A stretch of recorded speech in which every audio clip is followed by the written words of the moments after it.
Bom galera, bem-vindos a mais um vídeo, eu sou o Léo e nesse vídeo aqui eu gostaria de falar um pouco sobre as boas práticas. Quando você estuda programação, quando você começa a estudar programação, esse termo ele surge. Mas não são muitos cursos, até mesmo não muitas faculdades que tratam as boas práticas como uma matéria a ser estudada. Muitas vezes as boas práticas elas são vistas como algo que você vai ali estudando, trabalhando, se seu código estiver meio feio você arruma. E muita gente acha que é isso, que as boas práticas é só fazer um código bonito. E de certa forma é. Então entenda. Um código bonito não significa que ele tem boas práticas, mas as boas práticas naturalmente vão levar a um código ficar mais bonito, mais limpo, né? Quando eu falo mais bonito não é só a beleza estética, mas funcional, limpo, começo, meio e fim, sem grandes enrolações. E as boas práticas, elas são como se fosse uma receita de bolo. Então muitas vezes você tem aquele programador que não domina as boas práticas e ele vai lá e faz um código muito bom, limpo, roda bem, perfeito. E aí ele vai lá e faz um outro código totalmente quebrado. E aí você pensa assim, cara, como é que esse cara fez algo tão bom e depois fez algo tão ruim seguido, né? Um depois do outro. Muitas vezes é isso, ele não tem a receita de bolo, ele não tem o conhecimento sobre as boas práticas, e aí fica tudo meio que na sorte, assim. Então, se der certo, deu, se não der, não deu, né? E não é bem assim que funciona. Então, nesse vídeo aqui a gente vai falar um pouco sobre as boas práticas na programação como um todo, tá? Obviamente aqui o canal é de Python, eu vou passar algumas coisas mais focadas ao Python, mas você pode adaptar essas regras para a programação em geral. E para começar, a gente vai para a convenção do estilo PEP 8, certo? A convenção do estilo PEP 8 é como se fosse um formatador do Python. Então, se você buscar na internet, eu vou deixar o link aqui embaixo, digamos que da descrição do PEP 8. Então, você tem diversas linhas que você pode seguir. Esse caso aqui é focado no Python, tá? O PEP 8 é do Python. Se você quiser ir para outra linguagem, você vai ter que pegar a convenção daquela linguagem. Mas o PEP 8 ele tem diversas regras que adequam o Python ao formato de boas práticas que foi estabelecido por ele. Então, por exemplo, se você tem o PEP 8 instalado no seu VS Code, por exemplo, se você escreve um código Python com a indentação errada ou sem indentação, quando você der um Ctrl S para salvar, ele naturalmente vai organizar tudo. Então, a convenção do PEP 8 é fundamental, tá? Instale no seu editor de código, use ela o máximo que você puder, porque se você fizer um código com erros de indentação ou com qualquer outro tipo de erro que essa convenção aponte, quando você salvar, ele já meio que vai acertar automaticamente. Se você não utilizar, ele não vai salvar. E aí você vai ter problemas, erros básicos, né? Erros que você poderia evitar se você deixasse isso instalado, mas você não evitou e nisso você perde muito tempo durante o seu desenvolvimento. Então pense em cada projeto que você fez, você tendo que consertar erros que poderiam ser consertados automaticamente se você tivesse instalado a ferramenta correta. Em segundo lugar, eu vou dizer os tipos de variáveis, tá? Os conceitos e tipos de variáveis. No Python a gente tem algumas, né? Então a gente tem ali a variável convencional, que é o que você declara lá, que geralmente o nome da variável igual ao valor, né? Então é nome igual a valor, então x igual a 5. Mas eu não estou falando disso. Eu estou falando de strings, floats, ints, complex. E aqui é a parte fácil. Mas quando você vai para listas, tuplas, dicionários, se você tivesse que fazer uma prova hoje sobre tipos de dados no Python e essa prova falasse para você, por exemplo, escreva uma tupla. Você saberia escrever essa tupla? Ou se ele perguntasse, cara, qual é a principal diferença entre uma lista e uma tupla? Para você falar agora, na lata, fala aí. Qual é a principal diferença entre uma lista e uma tupla? Muita gente não sabe, porque como sempre, esses assuntos são assuntos que a gente meio que deixa acontecer. Então vamos fazendo aqui, vamos estudando, vamos trabalhando, joga no Google e vai fazendo. E muitas pessoas não gravam isso. E aí a pessoa que grava, ou é aquela pessoa que sentou e estudou o conceito de fato, ou é aquela pessoa que cometeu 1000 erros iguais até ela conseguir de fato acertar. Então você tem essas duas opções. Você pode deixar levando, como provavelmente você está fazendo, e aí com o tempo você vai errando, acertando e beleza? Ou você pode sentar 10, 15 minutos, estudar os conceitos, dominar os conceitos e a partir dali você não erra mais. Não significa que você vai ser perfeito, mas nos fundamentos você não vai errar. Entendeu? Essa é a grande questão da eficiência. Se você erra nos fundamentos, você vai errar em tudo. Mas se você garante os fundamentos, não significa que você não vai errar mais. Você vai, mas você vai errar muito menos e erros muito mais simples de se consertar. Pensa num jogador de futebol, por exemplo. Imagina se ele não sabe chutar, né? Não adianta ele querer driblar e fazer mil coisas. Se ele não sabe chutar, ele não sabe chutar. Então essa é a mesma ideia. Não adianta você querer fazer um projeto super complexo se você não sabe que as tuplas são imutáveis. Se você não sabe que as listas são mutáveis, por exemplo. Se você não sabe essa diferença, não adianta você querer fazer o aplicativo do século. Você não vai conseguir. Então, foque nos fundamentos. É essencial para as boas práticas você utilizar as ferramentas certas nos momentos certos. Depois a gente vai para o tratamento de erros e aqui eu também coloco as exceções, tá? Muita gente tem o péssimo hábito de quando tem um erro, a pessoa ela nem vê. Ela copia o código do erro, joga no Google, joga no ChatGPT, enfim, ela joga na internet e ela meio que copia e cola o acerto. E isso, de certa forma, funciona, porque naquele momento você acertou, você consertou o erro.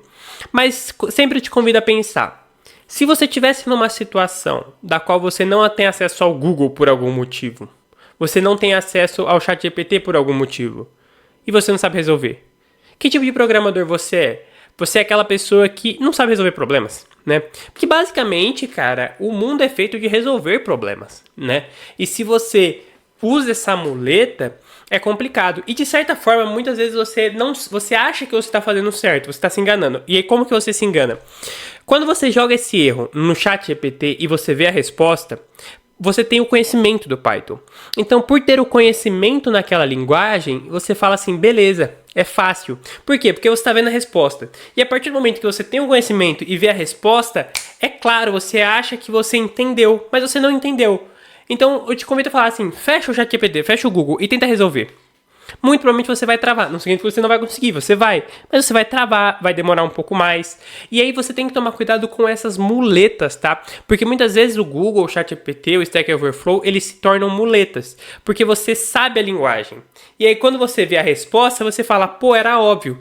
Mas se era tão óbvio, por que você não pensou antes? Né? Então não era tão óbvio assim. É fácil saber a resposta quando a resposta está na sua cara.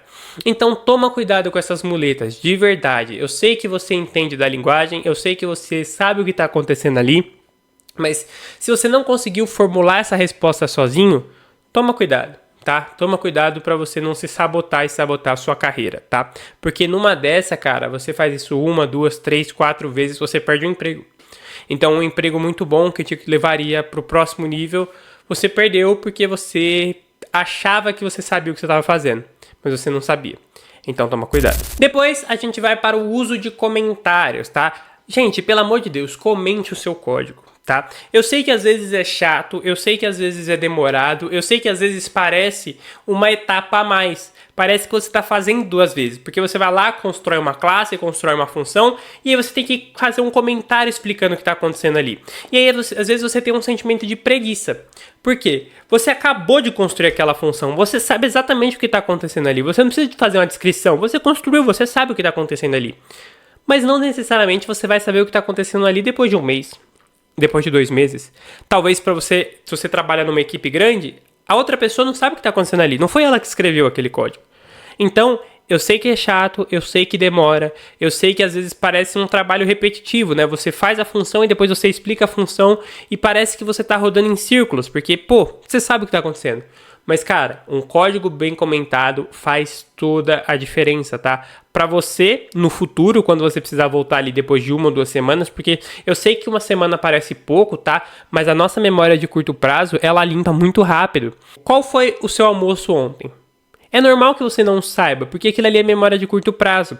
E aí muitas vezes isso acontece, o seu cérebro identifica que aquela informação não é a coisa mais importante do mundo, então ele apaga, né? E aí muitas vezes isso acontece com função. Na hora que você cria a função, é lindo, você tá focado. Mas seu cérebro é tipo, beleza, é só uma função. E aí ele apaga. E aí daqui 2, 3 semanas, aí você vai ter muito mais trabalho. Porque você vai ter que voltar, você vai ter que ler o código, entender o que está acontecendo, rodar. Aí você não lembra, você acaba às vezes se estressando, porque tipo, caraca, eu fiz esse código, mas eu não lembro o que eu escrevi.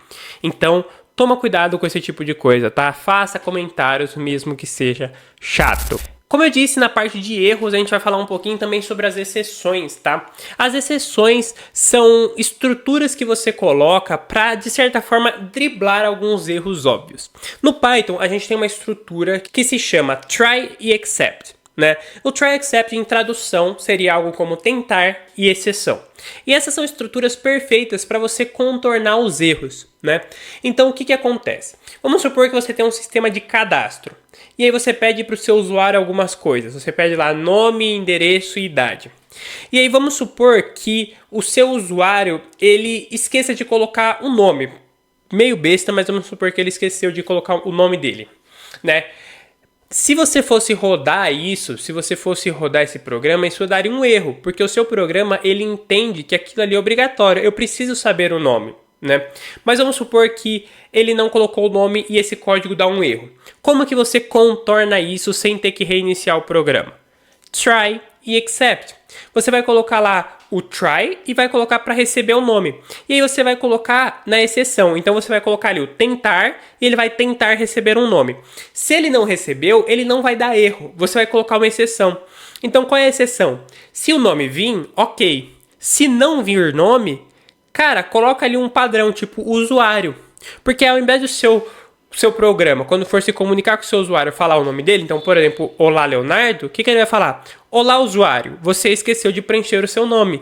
E aí você coloca essas exceções. Então isso eu sei que às vezes, novamente, parece que você está escrevendo código demais, mas isso são coisas que vão resolver muito a sua vida lá na frente. Então pensa num sistema, você já foi em algum lugar que você precisava usar o sistema da loja, enfim, do estabelecimento que você estava indo e caiu o sistema da loja. Ou deu um erro muito sério, aí a moça lá da recepção ela tem que reiniciar tudo, você tá com pressa e ela tá reiniciando, o computador não ajuda. Muitas vezes são por esses erros de programação. Então, tente pensar nesses erros óbvios, fique testando o seu código, faça erros, procure erros e utilize essas estruturas de tratamento de exceção para você contornar esses erros óbvios. Isso melhora muito a experiência do usuário, melhora demais e no final das contas você só tem a ganhar com isso. O seu cliente vai gostar, o seu cliente vai te recomendar, você vai ter muito menos dor de cabeça com suporte, resolvendo coisas simples, sabe? A pior coisa do mundo para um programador é o cliente ligar xingando e ele ter que falar, você já reiniciou o computador? Né? Porque era só reiniciar. Mas muitas vezes esse reiniciar seria resolvido com uma estrutura um pouco mais bem polida. Então pense nisso. Pense em polir o máximo que você puder as suas estruturas. E aqui, para finalizar, a gente vai falar um pouco sobre os testes unitários e testes automatizados. Esses testes, eles são feitos para testar estruturas individuais do seu código para você facilitar na hora de você achar problemas. Então vamos supor que você tem um projeto lá com 500 linhas. 500 linhas é coisa pra caramba. Então você vai lá e roda, aí dá um erro. E aí você não sabe muito bem onde está esse erro. Porque às vezes o código ele acusa. O erro está na linha 250. Mas às vezes ele não acusa. Então você precisa fazer algo que se chama modular o código. Então o que é modular o código? Quando ele fica muito grande, você separa ele em setores. E aí você junta essa ideia de modular com os testes unitários. Então, o modular é, como eu disse, separar em setores. Então, eu quero que tenha o setor 1, 2, 3, 4 e por aí vai. E aí você faz testes unitários. Então, eu quero fazer um teste unitário, que seria um teste para procurar erros, tá? O Python ele tem uma biblioteca excelente que se chama PyTest. Então, eu vou deixar escrito aqui, se chama PyTest. E aí você roda trechos de códigos específicos. E aí você vai modular o seu código em vários setores. E aí você vai rodar o PyTest, por exemplo, só no setor 1. Depois só no setor 2, no setor 3. E aí quando você tiver um erro, o erro está aqui no setor 7. E aí você vai lá, conserta e resolve o seu problema. Então sempre lembre, os erros na programação são normais. Muitas vezes o principal problema que você tem é não saber lidar com o erro. É você tentar bater cabeça e abordar o código como um todo e resolver todos os erros de uma vez. E não. Então, o melhor passo a passo para você resolver o erro é, primeira coisa, module o seu código, divida ele em trechos. E segundo, utilize as bibliotecas de teste, tá? Teste trecho a trecho para você descobrir onde está o erro, que aí você vai ser muito mais cirúrgico na sua solução de problemas. E para finalizar, documentação clara, tá? Tem uma documentação clara, específica, concisa, tá? Para você que não sabe, a documentação é como se fosse o próximo nível dos comentários, né? Então, os comentários é o que você vai colocar, vai escrever ao longo do código. Então, o comentário você vai escrever: essa função faz isso, essa classe faz isso, essa estrutura faz isso. A documentação geralmente é um arquivo externo, então vai ser um arquivo Word, por exemplo, e você vai descrever passo a passo, tudo. É como se fosse um grande manual de instrução, né? E isso é a parte que muita gente peca pela questão do trabalho. Dá muito trabalho escrever uma boa documentação, tá?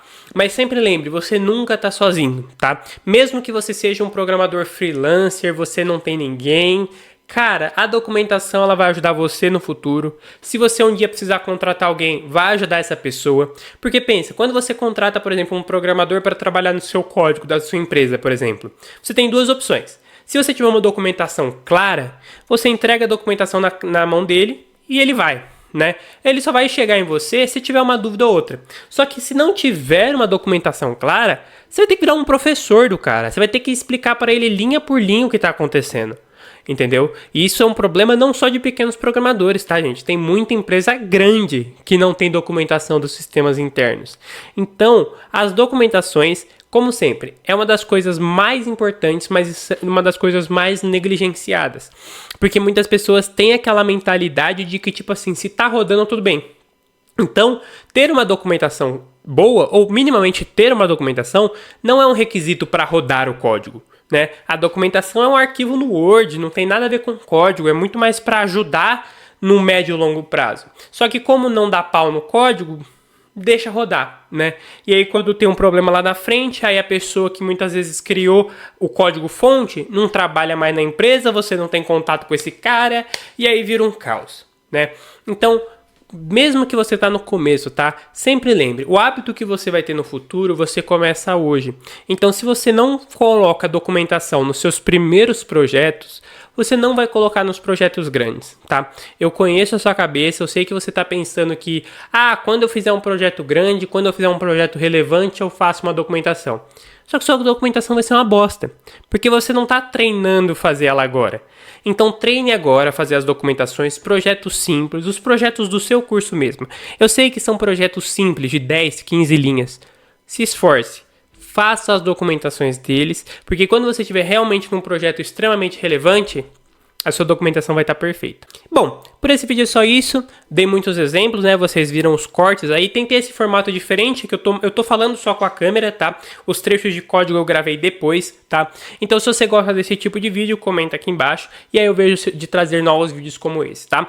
Mas, sempre lembrando, as boas práticas é algo a ser estudado, não é algo a ser abandonado e você vai vivendo aí um dia após o outro e deixando as coisas acontecerem, porque senão você vira um bombeiro que só fica apagando problemas, tá certo? Então, para esse vídeo foi só isso. Se inscreve no canal, like no vídeo, confere os links na descrição também, tem links bem interessantes se você quer dominar o Python, certo? Então, até o próximo vídeo.